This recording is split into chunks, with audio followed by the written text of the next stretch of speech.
이 시간 기도로 예배 시작하겠습니다. 기도드리겠습니다. 사랑의 아버지 하나님 감사합니다.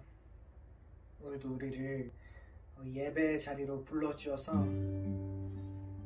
주님께 나아올 수 있게 해주심에 감사드립니다. 주님, 우리가 예수님을 구주로 삼아서 이 세상 가운데에서 그 하늘의 영광을 누리는 삶들 될 수 있게 도와주세요. 감사드립니다. 예수님의 이름으로 기도드립니다. 아멘.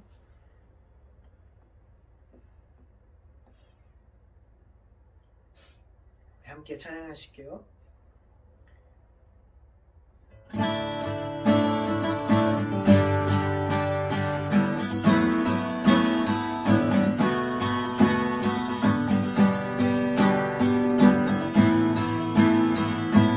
예수로 나의 구주 삼고 예수로 나의 구주 삼고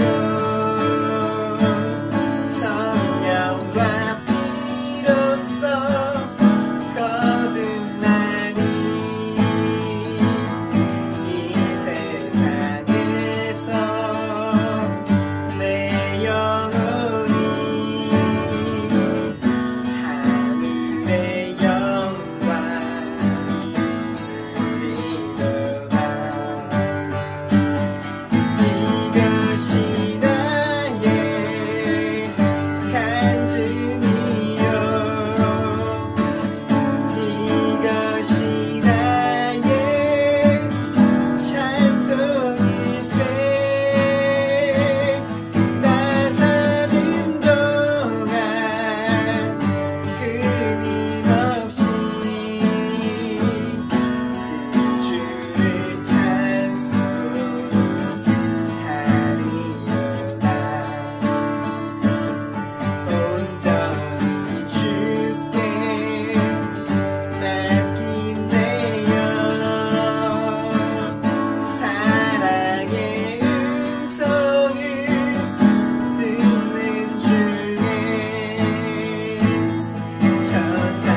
잔잔하니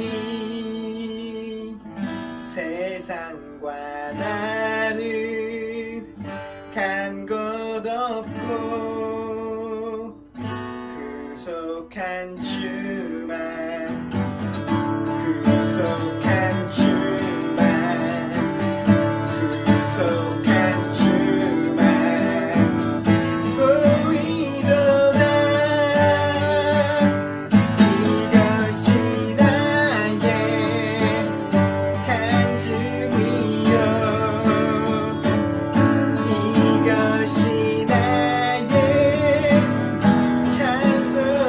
찬송일세 나 사는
찬양 주 마음 울리리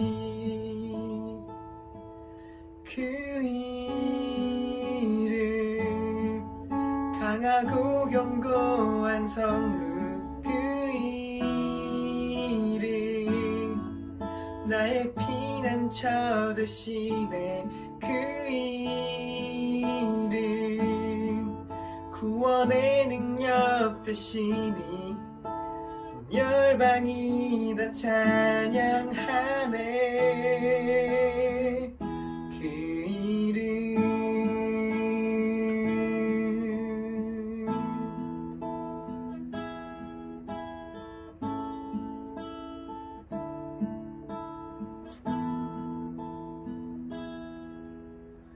주의 이름 부를 때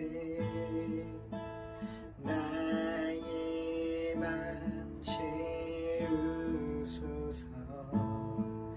내 삶을 주께 드리며 주 이름 높이리 그 이름 강하고 견고한 성루 그 이름 나의 피난처 되시네 그 이름 구원의 능력 되시니 열방이 다 찬양하네 그 이름 강하고 견고한 성루 그 이름 나의 피난처 되시네 그 이름 구원의 능력 되시니 열방이 다 찬양하네 그 이름 강하고 견고한 성루 그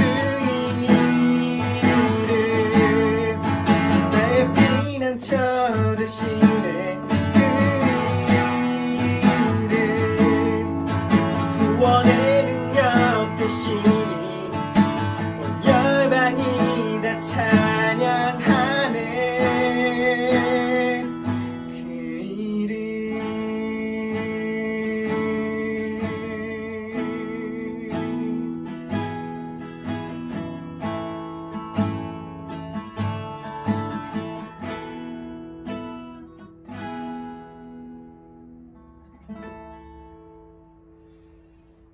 우리 시간 예배를 위해서 함께 같이 기도합시다.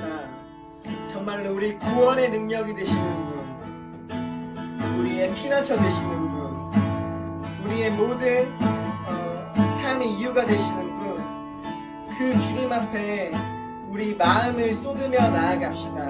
이 시간 우리에게 그 베풀어 주신 그 한량없는 사랑 가운데 우리도 그에 합당한 삶, 십자가를 지고 따르는 삶, 그 예수 그리스도를 따르는 삶으로 살아가고 있는지 또 돌아보면 이 예배의 시간이 다시금 그 방향을 다시 잡는 그런 시간 될 수 있게 해달라고 이 시간 예배를 위해서 함께 같이 기도하며 나아갑시다. 기도드리겠습니다. 사랑의 아버지 감사합니다. 주님이 제게 베풀어 주신 주님 그 한없는 사랑을 기억합니다. 주님 그 사랑 안에 지금 제가 이끌려 주님과 신 그 길을 따라갑니다.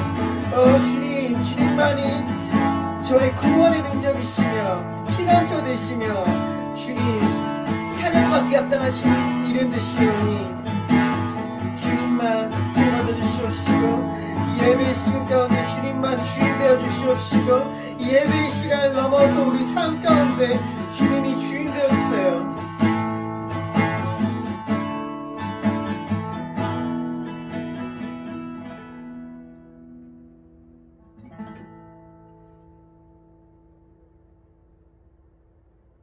사랑의 아버지 하나님 감사합니다. 오늘도 우리를 주님의 자녀라고 하시고 빛 가운데로 불러주셔서 그 하나님의 놀라우심을 선포하는 그런 삶 되게 하시면 감사드립니다. 주님, 우리가 그 한없는 사랑에 이끌려 예수님 가신 그 길을 따라가는 주님의 제자들 되게 인도해 주세요. 우리 연약함 가운데에서 우리 연약함을 통해서 일하시는 그 주님을 기대하고 또 신뢰합니다. 예배의 시간 가운데 주님이 주인 되어 주시고 예배의 시간을 넘어서 우리 삶 가운데 우리 삶의 주인이 정말 주님이라고 고백할 수 있는 그런 삶 되게 도와주세요.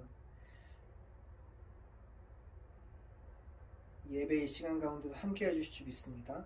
감사드리고 예수님의 이름으로 기도드립니다. 아멘.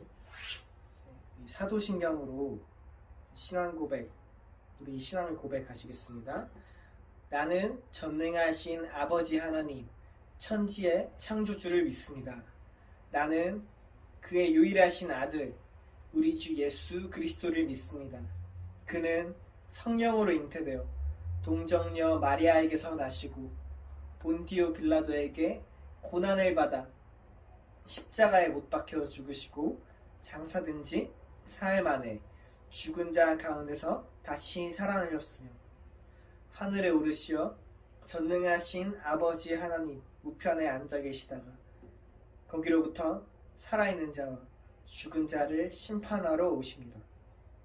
나는 성령을 믿으며 거룩한 공교회와 성도의 교제와 죄를 용서받는 것과 몸의 부활과 영생을 믿습니다.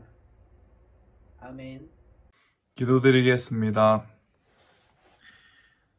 그들은 큰 소리로 구원은 보좌에 앉아 계신 우리 하나님과 어린 양의 것입니다 하고 외쳤습니다.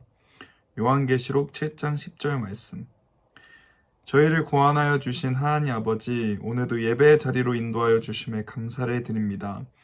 주께서 힘을 주시고 지혜를 주시기에 하루를 살아갈 수 있습니다. 다른 사람과 비교하지 않고 맡겨진 이 삶을 기쁨으로 감사함으로 성실히 살아가겠습니다. 주님, 구원은 하나님과 어린 양의 것입니다. 저희의 입술과 저희의 삶을 통해 복음이 흘러가게 해주시고 하나님의 구원이 임하게 해주세요. 저희의 발걸음마다 주께서 인도하시고 함께 하실 것을 믿습니다. 오늘도 생명의 말씀을 전해주시는 백정선 목사님께 성령 충만함을 주시고 말씀 앞에 굳건히 세워지는 저희가 되게 해주세요. 저희의 구원자 만왕의 왕 예수 그리스도의 이름으로 기도드립니다. 아멘. 자, 이번 시간은 요한계시록 5번째 시간으로서 일곱 나팔이라는 주제로 말씀을 나누고자 합니다. 먼저 우리가 첫 번째 요한이 본 환상을 나눴고요.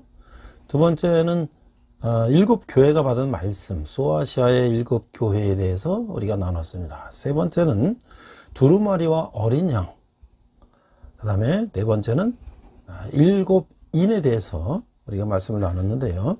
오늘 다섯 번째는 일곱 나팔에 대해서 우리가 나눠보도록 하겠습니다. 오늘 본문은 요한계시록 11장 15절 말씀인데요.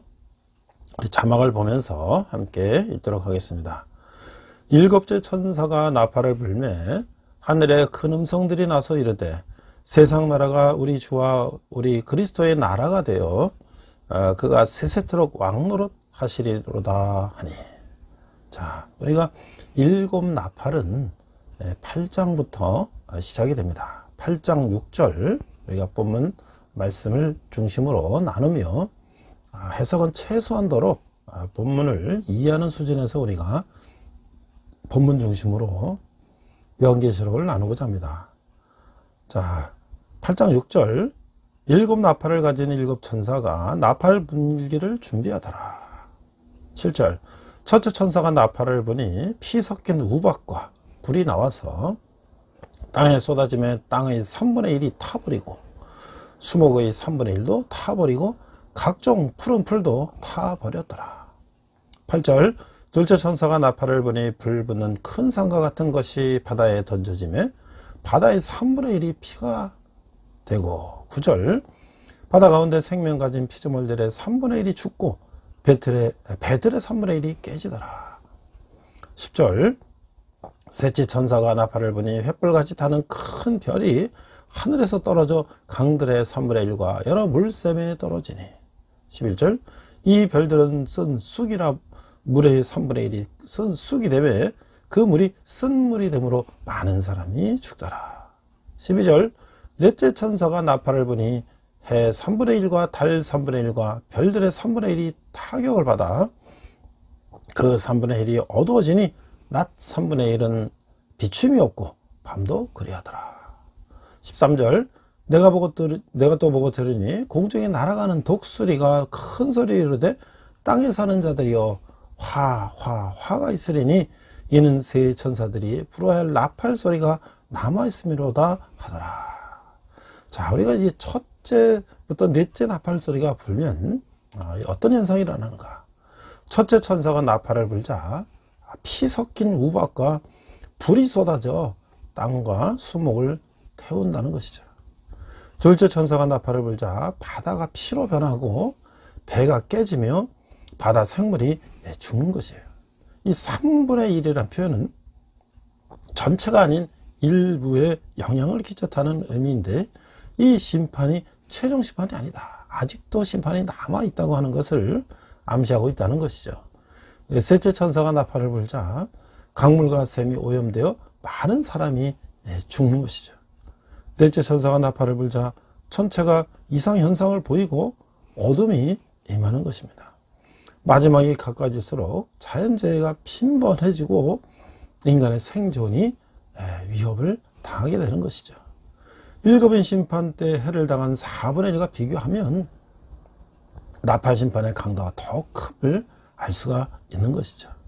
재앙이 심해질수록 하나님의 경고에 더욱 귀를 기울여야 하는 것입니다.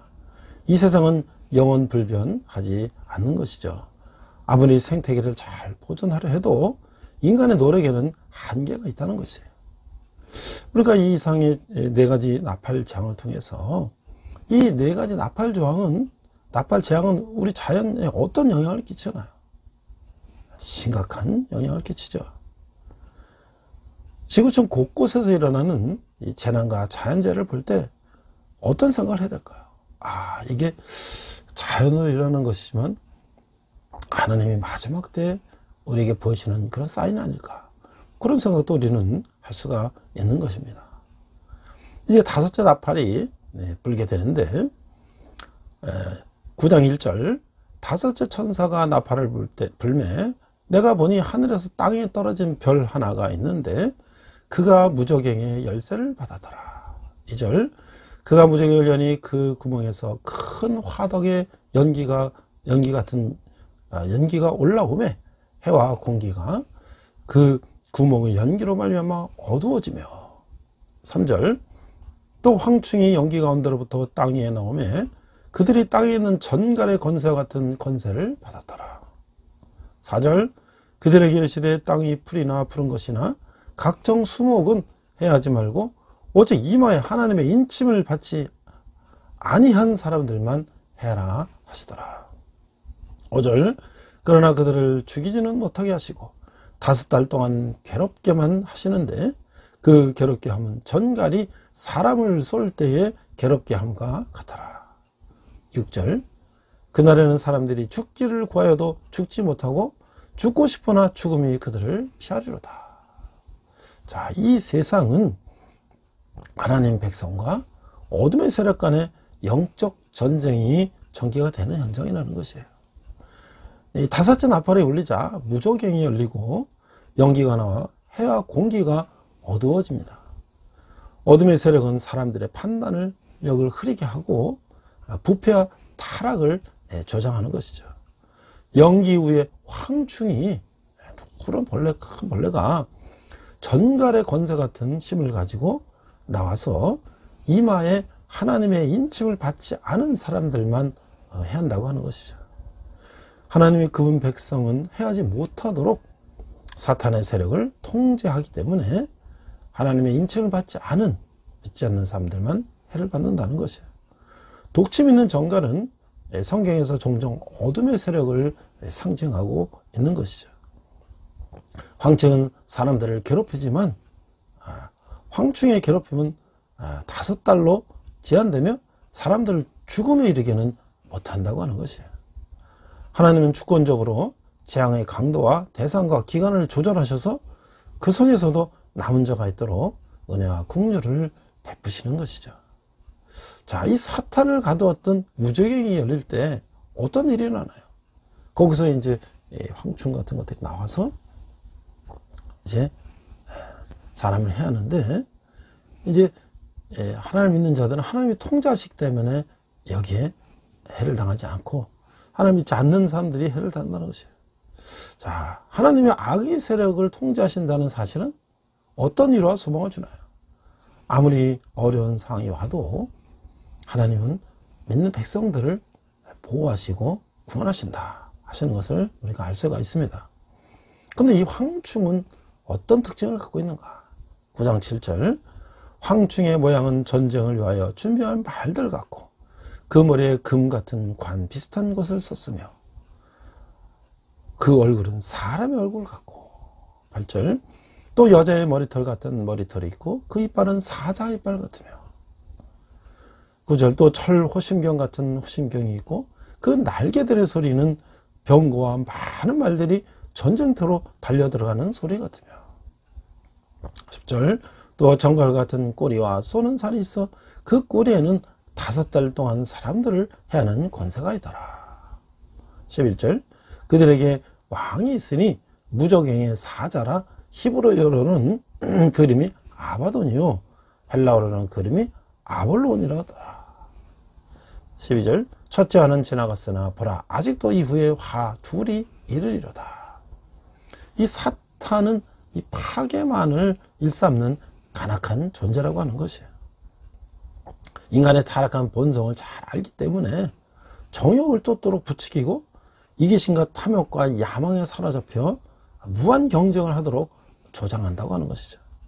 황충은 전쟁을 위해 준비한 말처럼 기동력과 돌파력이 있는 것이에요. 황충의 얼굴이 사람의 얼굴에 같다는 것은 그가 아주 지혜로운 존재임을 말해주는 것이에요. 여자의 머리털 같은 머리털을 가졌다는 것은 그만큼 매력을 지녔다고 하는 것을 의미하고 있어요. 황충은 강한 방어력을 갖추었고 그 사자의 이빨처럼 아주 잔인하다고 하는 것이에요. 자기 욕망을 충족시키기 위해서 민첩하게 움직이며 치명적인 도구로 사람들을 공격하는 것이죠. 모든 악의 배후에는 어둠의 왕 사탄이 있음을 알고 성령 안에서 마음과 생각을 지켜야 한다는 것이죠. 자, 이 황충은 그 모양을 볼 때 어떤 존재인가요? 이 사탄이 이 사람처럼 아주 매력있고 아름다운 모습으로 이 위장한 모습을 말하고 있는 것이죠. 오늘 우리 세상 속에서 우리가 사탄은 막 머리에 뿔이 나고 얼굴이 막 붉고 뭐 이런 존재로 생각하지만 실제로는 그렇지 않은 것이죠. 우리 주위에 아주 아름다운 모습, 멋있는 모습으로 우리에게 다가온다는 것을 보여주고 있어요. 자, 어둠의 세력의 공격을 받아서 힘들어하는 사람, 이 파괴된 영역을 위해서 무엇을 할 수 있나요?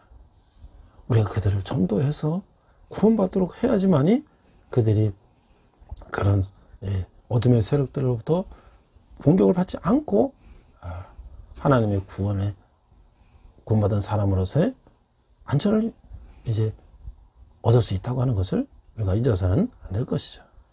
자, 이제 여섯째 나팔이 불게 되는데, 여섯 천사가 9장 13절, 여섯 천사가 나팔을 불매 내가 들으니 하나님의 아바 금제단 네 뿔에서 한 음성이 나서, 14절, 나팔 가진 여섯째 천사에게 말하기를 큰 강 유브라데에 결박한 네 천사를 놓아주라 하매, 15절, 네 천사가 놓였으니 그들은 연, 월, 일, 시일으로 사람 3분의 1을 죽이기로 준비된 자들이더라.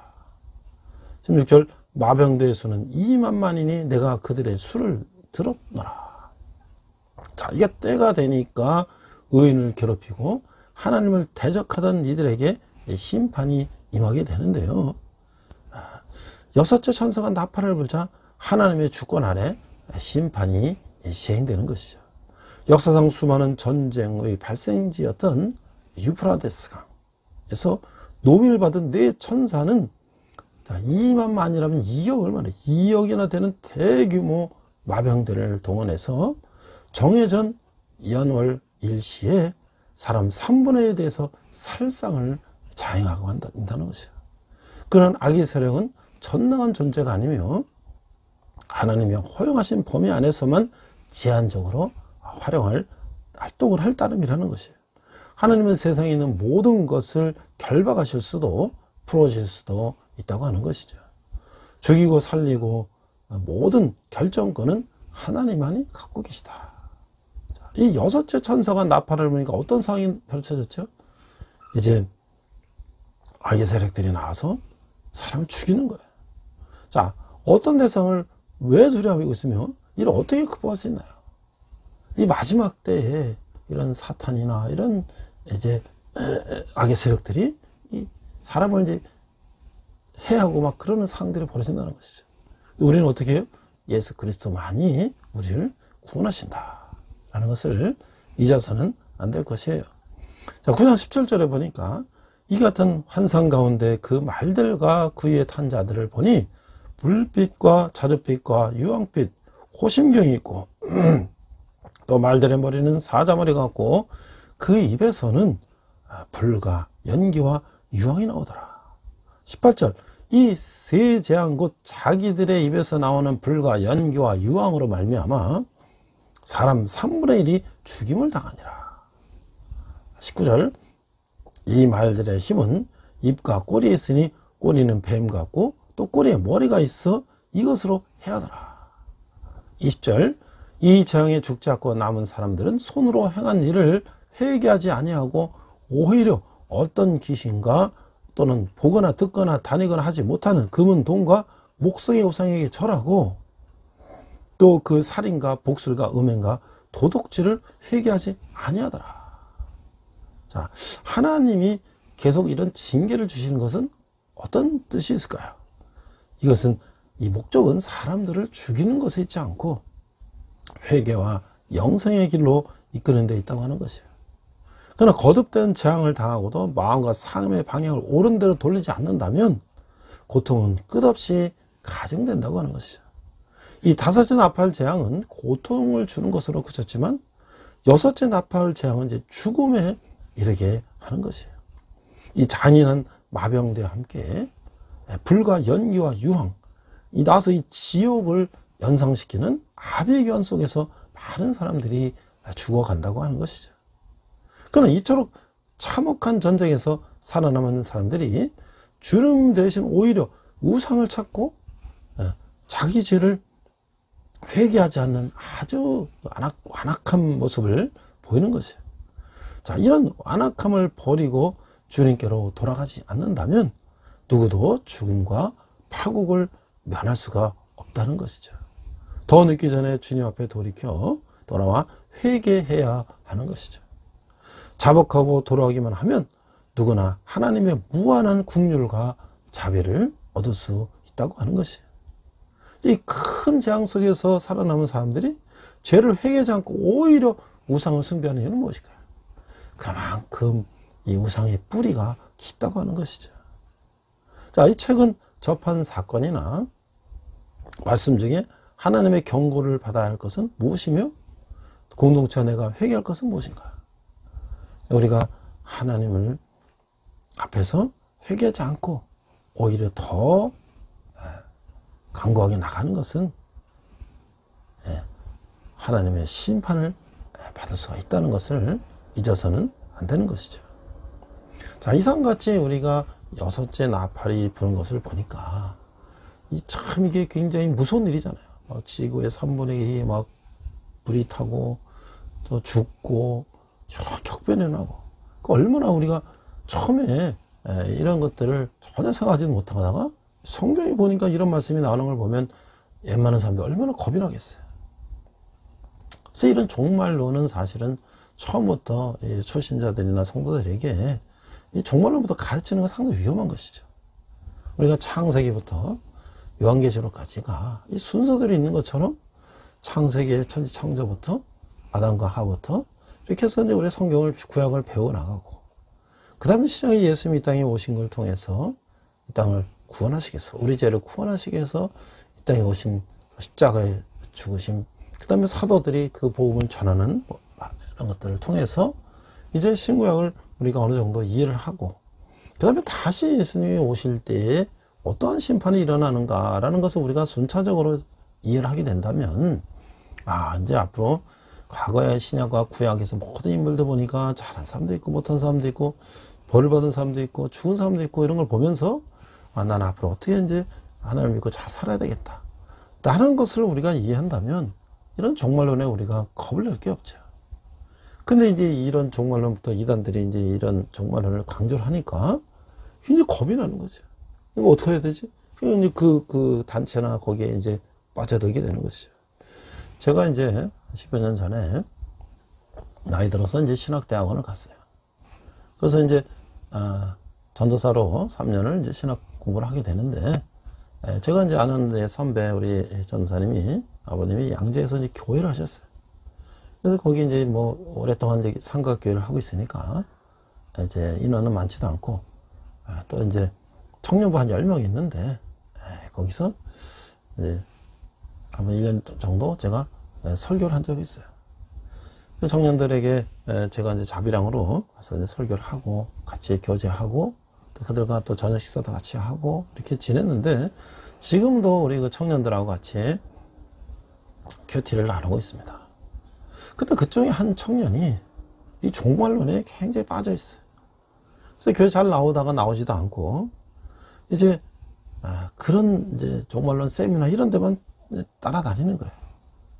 그래서 자꾸 결석을 하고 출석하지 않으니까 제가 연락하고 이렇게 해서 어떻게든 이제 한번 나오면 만나서 얘기를 들어보면, 흔히 뭐 막 말하다가 막 눈물을 흘리는 거예요. 지금 때가 급한데 청년들이 아무 생각 없이 그냥 저렇게 안일하다 말이죠. 그러니까 이게 참 얼마나 거기에 심취되어 있으면 그렇게 막 아주 철저한 마음을 갖고 있을까. 그래서 하도 이제 뭐 그러면서 저한테도 그런 이제 동영상을 좀 보시면 생각이 달라질 거다 뭐 이렇게 얘기를 하는 거야. 그래서 그래요. 그러면 내가 너 지금 교회 나와라 하고, 그럼 너가 그러면 보고 싶다고 하는, 보여주자고 하는, 우리가 그러면 그 영상을 같이 보자. 나와라. 그래서 그 영상을 보니까 우리가 뭐 그런 영상들 많죠. 뭐 죽었다가 살아났다는 이야기, 무슨 이적을 체험했다는 이야기, 뭐 그런 얘기, 저 남미에 무슨 누가 어떻게 했다는 얘기, 그거 다 이제 우리가 그냥 다 알만한 얘기들이에요. 실제로 그 사람들이 그걸 진짜 한 건지 아닌 건지도 모르겠지만, 자, 그런데 그걸 보면서 이제 이렇게 안타깝고, 종말이 왔는데 우리가 지금 때를 준비해야 되고, 이런 얘기를 하니까 내가 그랬어요. 아니, 네가 그렇게 안타깝고 그렇게 하면 너부터 열심히 예배 참석해서 우리 청년들하고 같이 기도하고 또 성경 공부하고 또 많은 사람들을 전도해야 되는 거 아니냐. 그런 데만 쫓아다니고 지금 교회 나오지도 않고 그렇게 하는 것이 그게 바람직한 것인가 라고 내가 그 청년을 충고했어요.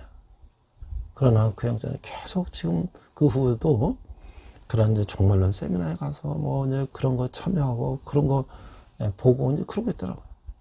얼마나 이게 우리가 그런 종말론에 대해서 어떻게 우리가 그것을 생각하고 어떻게 우리가 종말론을 이해하고 받아들여야 되는가라는 것을 제가 경험했던 그런 청년이었어요. 지금도 안타깝습니다. 바른 신앙을 갖기를 기도하고 있어요. 자, 이제 이 6째 그 나팔이 불어서 지구에 대격변이 일어나고 막 그 이 사탄의 세력들이 사람을 죽이고 막 그러는 상황 속에서, 근데 왜 그런다 그랬죠? 그래서 하나님께서 그 고난을 통해서 하나님께 회개하고 돌아오기를 기다리는 그런 시간이라고 하는 것이죠. 자, 그런데 10장부터 이제 중간에 삽입장이 있어요. 삽입장. 다시 이제 하나님의 역사를 쭉 설명하는 삽입장이 있고 다시 이제 7번째 나팔이 이어지는데, 그럼 그 삽입장은 뭔가? 10장부터 보겠습니다. 하나님의 비밀이다.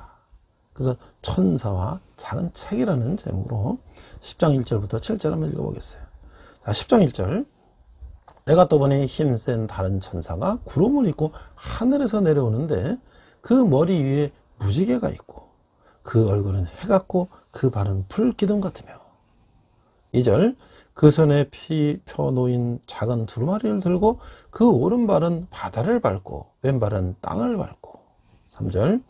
사자가 부르짖는 것 같이 큰 소리로 외치니 그가 외칠 때에 7 우레가 큰 소리를 내어 말하더라. 4절. 7 우레가 말을 할 때에 내가 기록하려고 하다가 곧 들으니 하늘에서 소리가 나서 말하기를 7 우레가 말한 것을 인봉하고 기록하지 말라 하더라. 5절. 내가 본 바 바다와 땅을 밟고 서 있는 천사가 하늘을 향하여 오른손을 들고. 6절. 세세토록 살아계신 이 곧 하늘과 그 가운데 있는 물건이며 땅과 그 가운데 있는 물건이며 바다와 그 가운데 있는 물건을 창조하신 이를 가리켜 맹세하여 이르되 지체하지 아니하리니. 7절. 7째 천사가 소리내는 날 그의 나팔을 불려고 할 때에 하나님이 그의 종 선지자들에게 전하신 복음과 같이 하나님의 그 비밀이 이루어지리라 하더라. 자, 이게 하나님의 비밀은 하나님이 풀어주셔야만 알 수가 있다는 것이에요. 이 본문 요 삽입장은 6째 나팔과 7째 나팔 이 재앙 사이에 막간 극과 같은 장면인데요. 하늘에서 내려온 힘센 다른 천사의 손에 작은 두루마리가 펼쳐져 있는 것이에요. 그 천사는 하늘을 향해 오른손을 들어 선서하는 자세를 취합니다. 그리고 만물을 창조하신 하나님을 두고 맹세하기를 지체함 없이 하라고 없을 것이라고 하는 것이에요. 그러니까 7째 나팔 소리가 날 때 하나님의 계획이 확실히 드러날 것이라는 거예요. 하나님의 의인들의 간청을 들으시고 지체 없이 공의로 심판하실 것이라는 것이에요. 그리고 구원받은 이들에게 영원한 기업을 주실 것이라는 것이죠. 그러므로 우리는 하나님의 비밀스러운 일이 이루어질 그날을 고대해야 한다는 거죠. 자, 이게 우리가 질문을 해볼까요? 6째 나팔 재앙 후에 힘센 다른 천사가 맹세하면서 한 말은 무엇일까요? 이 지체하지 않고 뜻을 이루시는 하나님을 나는 언제 어떻게 경험했나? 우리가 신앙생활을 뒤돌아보면 우리가 하나님이 함께 하셨다는 그런 경험들을 우리가 기억할 수가 있을 것이에요. 자, 이제는 10장 8절에서 11절 보니까 이 말씀이 아주 꿀같이 단 말씀 맛이 있다는 것을 이제 이렇게 말씀하고 있어요. 8절.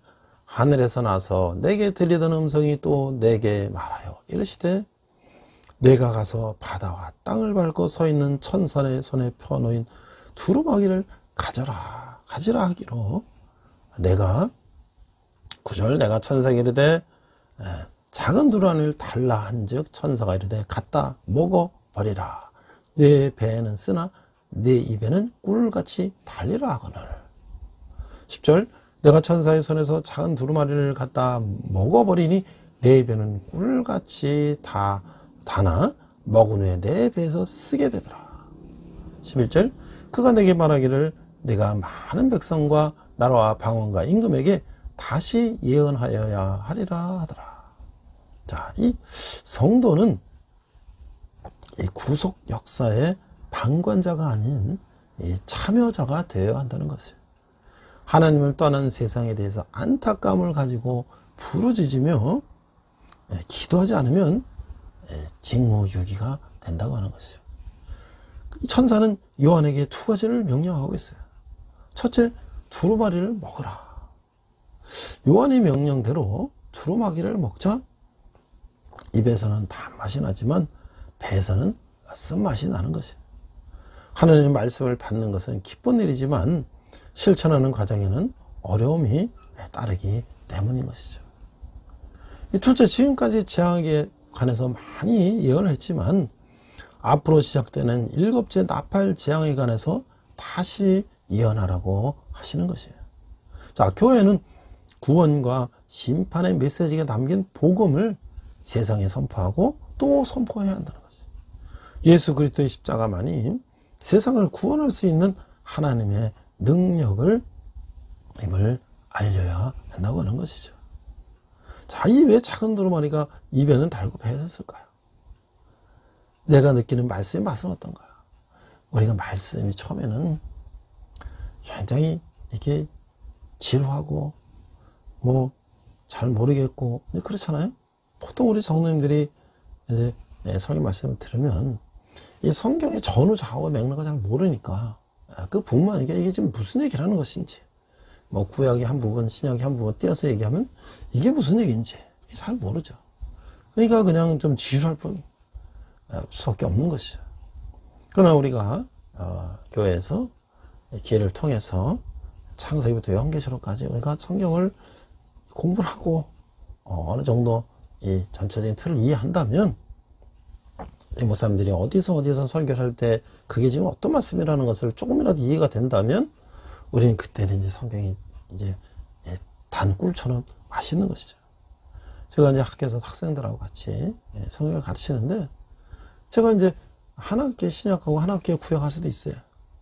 근데 한 학기에 신약한 학생들이 그 다음 학기에 꼭 구약을 한다는 법도 없고, 학생 시간에 따라서 뭐 구약을 거꾸로 신약할 수도 있고, 그 다음에 또 신약하고 구약 못할 수도 있고, 구약하고 신약 못할 수도 있고.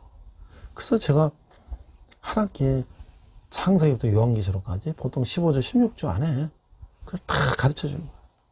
그것도 영상과 파워포인트와 설명과 또 숙제를 해주고 또 토론하고 질문하는 걸 제가 또 답변하고 토론하면서, 그렇게 한 학기에 창세기부터 요한계시록까지를 우리가 그냥 주마간산식으로라도 쫙 훑어보면 이제 우리 학생들이 성경을 한 권을 이제 얼추 이제 마스터한 거야. 그러면 이제 목사님 설교를 듣고, 목사님 보면 지금 저기 신약의 어느 부분이다, 저기 구약의 어느 부분이다 하면은 우리가 성경이 이제 정말 단꿀이 되는 것이죠. 자, 이제 11장으로 가니까 아직도 삽입장이 이제 계속 되고 있는데요. 고난과 죽음을 통과하면 승리와 영광을 이제 얻는다는 거예요. 두 증인이 있는데 11장 1절, 또 내게 지팡이 같은 갈대를 주며 말하기를 일어나서 하나님의 성전과 제단과 그 안에서 경배하는 자들을 측량하되, 2절 성전 바깥 마당은 측량하지 말고 그냥 두라. 이것은 이방인에게 주선즉 그들이 거룩한 성을 42달 동안 짓밟으리라. 3절 내가 나의 두 증인에게 권세를 주리니 그들이 굵은 베옷을 입고 1260일을 예언하리라. 4절 그들은 이 땅의 주 앞에 서 있는 두 감람나무와 두 촛대니, 5절 만일 누구든지 그들을 해하고자 하면 그들의 입에서 불이 나와서 그들의 원수를 삼켜버릴 것이요 누구든지 그들을 해하고자 하면 반드시 그와 같이 죽임을 당하리라. 6절 그들이 권능을 가지고 하늘을 닫아 그 예언하는 날 동안 비가 오지 못하게 하고, 또 권능을 가지고 물을 피로 변하게 하고 아무 때든지 원하는 대로 여러 가지 재앙으로 땅을 치리로다. 자, 이게 교회는 하나님의 보호 아래 있다고 하는 것이에요. 하나님이 요한에게 하나님의 성전과 제단 그리고 그 안에서 예배하는 자들을 측량하라고 명령하시고 계세요. 이는 교회가 하나님의 보호 대상이라고 하는 의미인 것이죠. 세상에는 그리스도를 믿지 않는 악한 자들은 일정 기간 동안 교회를 핍박할 것이에요. 하나님의 권세를 주셔서 예언하게 하시는 두 증인은 두 감람나무와 두 촛대로 묘사되고 있는 것이죠. 이는 왕과 제사장처럼 하나님 나라를 위해 중요한 사명을 감당해야 하는 교회를 상징하고 있는 것이죠. 하나님의 엘리야와 모세에게 주셨던 것처럼 교회에 권능을 주셔서 사명을 다하게 하시는 것이에요. 교회는 대적들 앞에서도 담대히 말씀을 선포해야 하며 빛의 역할을 감당해야 한다고 하는 것이죠. 이는 성령의 기름 부심과 능력으로 가능한 것이죠. 자, 교회의 힘은 조직력이나 자금력이 아니라 고난에 굴복하지 않는 믿음과 영적 권능에 있는 것이죠. 보잘것없어 보이는 교회를 할지라도 말씀을 붙잡고 성령의 은혜를 구하면 세상이 감당할 수 없는 영향이 있는 공동체가 된다는 것이. 성도도 마찬가지죠. 아무리 내가 발견없다고 생각할지라도 나는 말씀을 붙잡고 살면 나는 세상이 감당할 수 없는 그런 사람이 된다고 하는 것이죠. 그래서 세상의 핍박과 공격을 받더라도 주님의 증인으로서 복음 전파의 사명을 완수하기까지 성령의 권능으로 난관을 넉넉히 이길 수가 있다고 하는 것이죠. 능력 있게 사역하다가 죽임을 당할지라도 실패한 것이 아니라 오히려 그 과정을 통해 풍성한 영적 결실과 부활에 이른다고 하는 것이죠. 예수님처럼 고난과 죽음의 십자가를 짊어진 교회는 승리와 영광을 얻는다고 하는 것이죠. 이게 두 감람나무와 두 촛대는 뭐죠? 증인을 말하는 것, 증인. 자, 나는 하나님의 통치를 드러내 사람들을 그분께 인도하는 왕 같은 재상 역할을 어떻게 감당하고 있나요? 내가 때를 얻든지 못 얻든지 복음을 전하는 일에 내 사명을 다 해야 될 것이죠. 이제 마지막 삽입장에 보니까, 이제 삽입장을 보니까 하나님의 역사가 쭉 설명되고 있죠. 그러니까 6째 나팔과 7번째 나팔 사이에 다시 한번 정리하는 것이죠. 자, 하나님께로부터 생기가 들어가니까 어떻게 되냐? 11장 7절. 그들이 그 증언을 마칠 때에 무정행으로부터 올라오는 짐승이 그들과 더불어 전쟁을 일으켜 그들을 이기고 그들을 죽일 터인즉. 8절. 그들의 시체가 큰 성길에 있으리니 그 성은 영적으로 하면 소돔이라고 하고 애굽이라고도 하니 곧 그들이 주께서 십자가에 못 박으신 곳이다. 9절. 백성들과 족속과 방언과 나라 중에서 사람들이 그 시체를 사흘 반 동안을 보며 무덤에 장사하지 못하게 하리로다. 10절. 이 두 선지자가 땅에 사는 자들을 괴롭게 한 거로 땅에 사는 자들이 그들을 죽음을 즐거워하고 기뻐하며 하여 서로 예물을 보내리라 하더라. 11절. 3일 반 후에 하나님께로부터 생기가 그들 속에 들어가매 그들이 발로 일어서니 구경하는 자들이 크게 두려워하더라. 12절. 하늘로부터 큰 음성이 있어 이리로 올라오라 함을 그들이 듣고 구름을 타고 하늘로 올라가니 그들의 원수들도 구경하더라. 13절. 그때 큰 지진이 나서 성 10분의 1이 무너지고 지진에 죽은 사람이 7천이라. 그 남은 자들이 두려워하여 영광을 하늘의 하나님께 돌리더라. 14절. 둘째 화는 지나갔으나 보라 셋째 화가 속히 이르는도다. 자, 이게 교회가 사명을 감당하지 못하도록 방해하는 세력이 있다는 것이에요. 그래서 그 무적행에서 올라온 짐승, 즉 그리스도와 교회를 대적하는 존재가 있다고 하는 것이 앞에서 우리 얘기했죠. 짐승과의 전쟁에서 패한 성도들, 교회가 예수님처럼 죽임을 당한다. 이에 원수들은 기뻐하는 것이죠. 그렇죠? 순간적으로. 그러나 3일 반 후에 하나님의 성도들 일으키시자 구경한 이들은 크게 두려워하는 거예요. 저기들이 죽인 이 교회와 성도들이 다시 살아나는 모습을 보니까 얼마나 무섭겠어요. 그들은 성도들이 부하신 예수님처럼 하늘로 올라가는 모습을 보게 되는 것이죠. 그때 지진이 일어나 많은 사람이 죽지만 남은 자들은 하나님께 영광을 돌리는 것이죠. 우리는 그리스도께서 가신 길을 따르는 사람들입니다. 이 사명을 감당하다가 고난을 당해서 죽을지라도 하나님이 영광스럽게 살리시고 하늘로 인도하신다는 거예요. 자, 성도들이 죽어도 다시 사는 이유는 뭘까? 예수님이 부활하신 것처럼 우리도 부활한다고 하는 것이에요. 이 고난 후에 영광을 바라볼 때 고난을 대하는 내 태도는 어떻게 달라질까? 그렇죠. 고난을 받은 후에 우리는 부활하고 하늘나라 가는 영광을 생각한다면 오늘의 고난을 우리가 얼마든지 이겨낼 수가 있다고 하는 것이죠. 자, 이제 드디어 7째 나팔이 불게 되는 거예요. 열방이 그리스도의 나라가 되는 그런 상을 보게 되는 것이죠. 그리스도의 왕권이 실현되는 그런 장면들을 오늘 본문에서 우리에게 읽었죠. 7째 천사가 나팔을 불매 하늘에서 큰 음성이 나서 이르되 세상 나라가 우리 주와 그의 그리스도의 나라가 되어 그가 세세토록 왕노릇 하시리라 하니, 심판의 최종 목적은 뭘까요? 그리스도의 주권을 드러내는 데 있다고 하는 것이죠. 재앙은 죄의 무서운 결과를 각인시키며 회개를 촉구시키기 위해서 주는 것일 뿐 하나님의 궁극적으로 바라시는 바는 아니라고 하는 거예요. 하나님은 공의에 따라 죄를 처벌하시는 한편 자기 백성에게 하신 구원의 언약을 신실하게 지키시며 종말론적 하나님 나라를 완성하신다고 하는 것이죠. 일곱째 천사가 나팔을 분자 먼저 천사들이 등장해서 그리스도의 왕권을 찬양하는 것이에요. 이때는 이전 재앙보다 똑똑한 대접 재앙이 임하기 바로 전인 것이죠. 우리 이어서 이제 일곱 대접 재앙이 또 일어나요. 세상 나라는 부정부패가 가득한 불완전한 나라인 것이죠.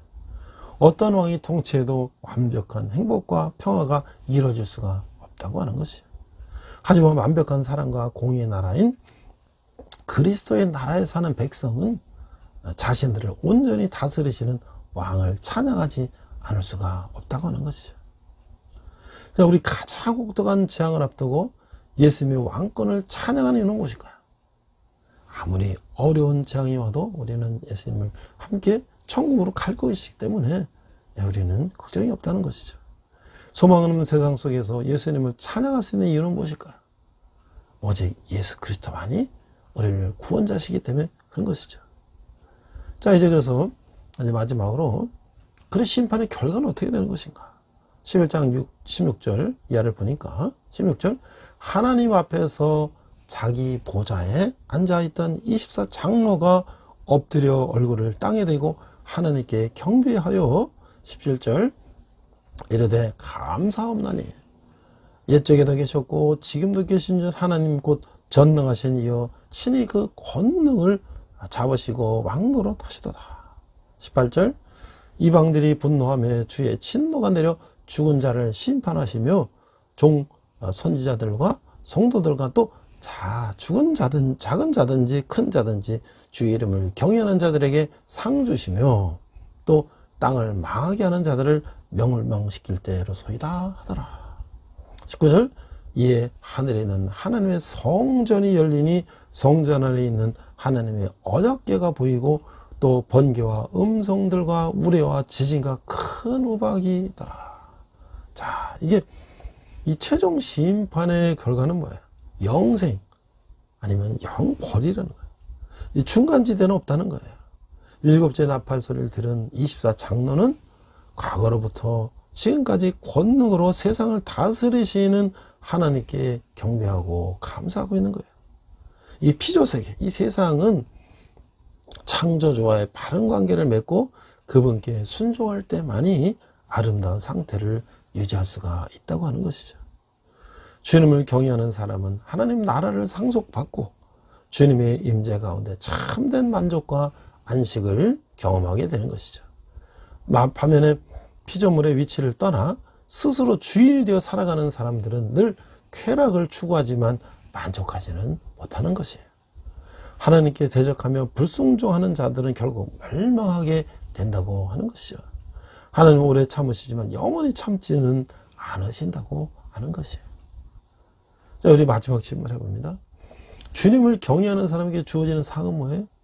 이제 우리가 다 부활하고 천국으로 들림받아 간다는 거예요. 이제 주님을 경외하는 사람에게 상이 있다는 것은 내게 어떤 힘과 위로가 되나요?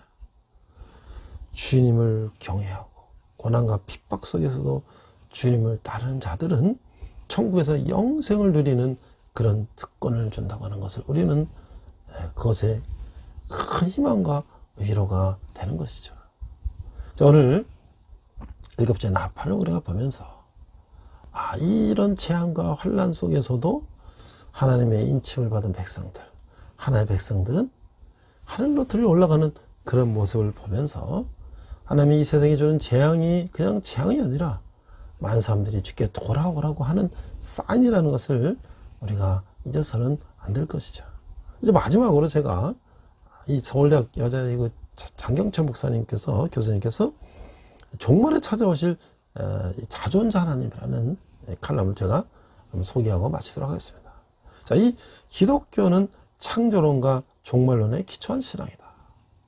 하나님은 알파와 오메가 되시며 만물보다 먼저 계셨고 만물을 창조하셨으며 만물을 완성하는 분이시다. 로마서에도 나오죠. 11장 36절. 이는 만물이 주에게서 나오고 주로 말미암고 주에게로 돌아갑니다. 그의 영광이 세세토록 있을지어다. 아멘. 하고 있죠.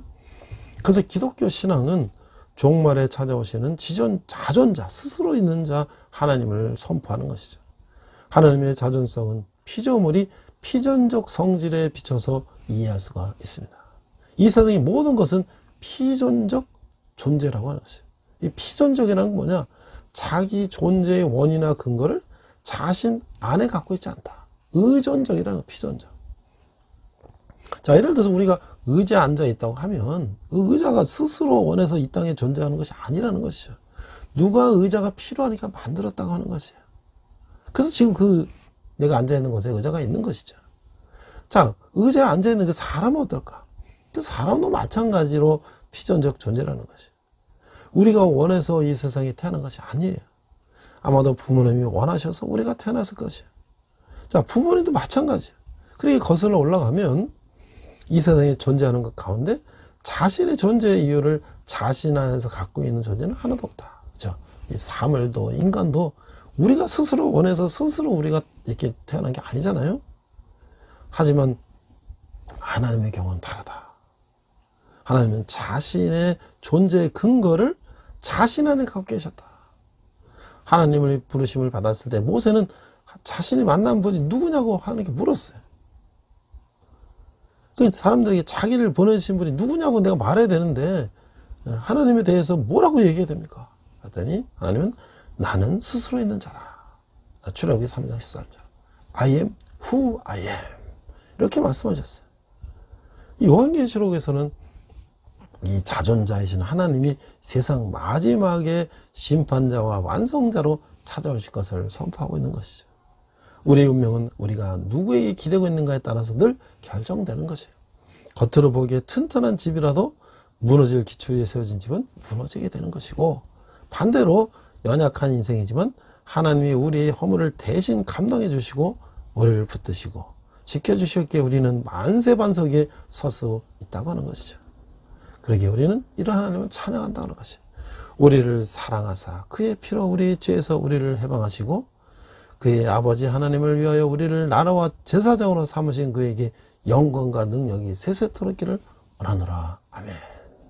함께 기도하겠습니다. 하나님 아버지 은혜를 감사합니다. 이제 마지막 때 일곱 나팔을 입을 때 여러 가지 재앙과 여러 가지 죽음과 고난과 핍박이 옵니다. 그러나 우리가 하나님의 백성들은 그런 가운데서도 들림받아 하늘나라로 부활하고 이제 하늘나라로 가는 것을 우리가 봅니다. 오늘 이 세상 가운데 우리가 어렵게 힘들게 살고 있지만 예수님 다시 오셔서 심판하실 때 우리가 천국으로 들림받는다는 것을 기억하며 험난한 세상을 싸워서 승리하는 저희들 되게 하여 주시옵소서. 감사드리며 예수님 이름으로 기도했습니다. 아멘. 시간 내게 있는 모든 것을 찬양하시면서 함께 헌금하시겠습니다.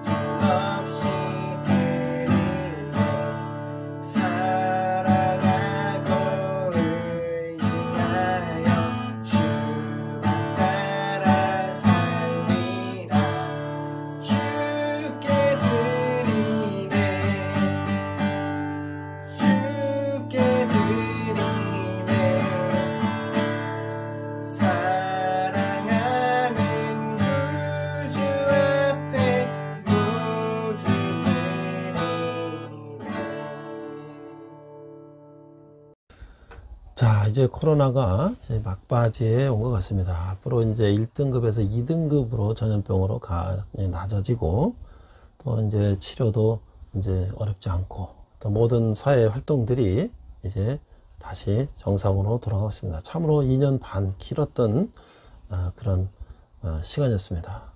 이 코로나를 통해서 우리가 하나님께서 우리에게 어떠한 사인을 주셨는지를 우리가 또 한번 생각하며, 그다음 우리 교회가 여러 가지 모양으로 어렵고 모이기도 힘들고 여러 가지 사회적인 또 그런 안 좋은 시선까지도 얻게 되었는데 새롭게 우리 교회가 전도하고 또 말씀의 중심 잡고 더 부흥 성장해야 될 것입니다. 그러니까 우리가 정말 오직 말씀, 교회의 존재 이유는 오직 말씀이라는 것을 우리가 기억해야 될 것입니다.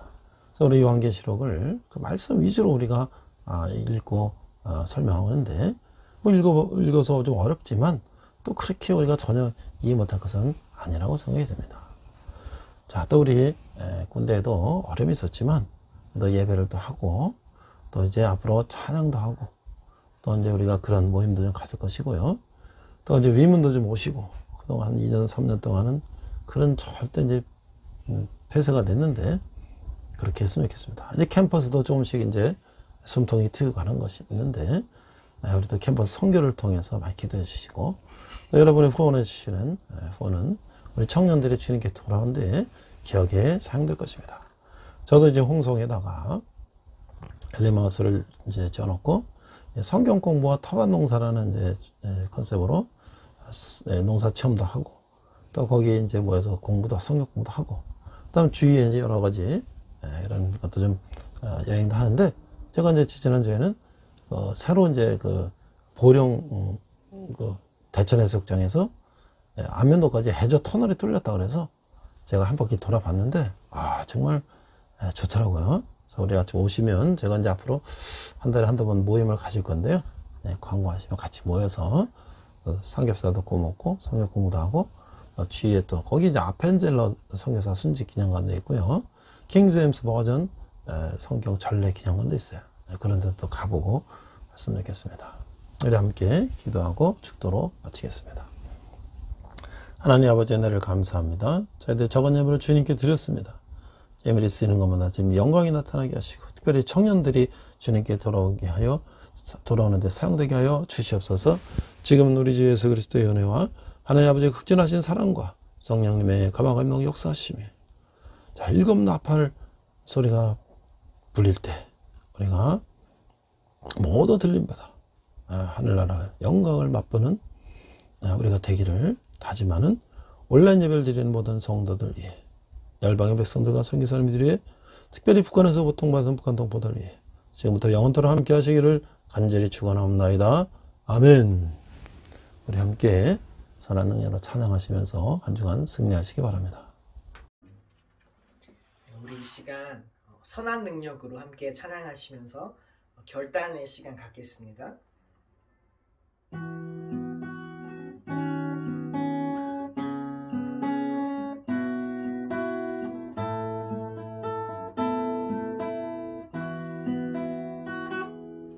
그 선한 힘에 고요히 감싸여 그 놀라운 평화를 누리며 나 그대들과 함께 걸어가네 나 그대들과 하늘을 여네 지나간 어물 어둠의 날들이 무겁게 내 영혼 짓눌러도 오 주여 우릴 외면치 마시고 약속의 구원을 이루소서 그 선한 힘이 우릴 감싸시니 믿음으로 일어날 일 기대하네 주 언제나 우리와 함께 계셔 하루 또 하루가 늘 새로워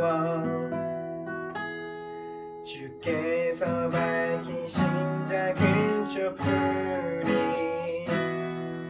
어둠을 헤치고 타오르네 그 빛에 우리 모두 하나 되어 온 누리에 비추게 하소서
여러분과 동행하시는 복된 한 주 되시길 축복합니다.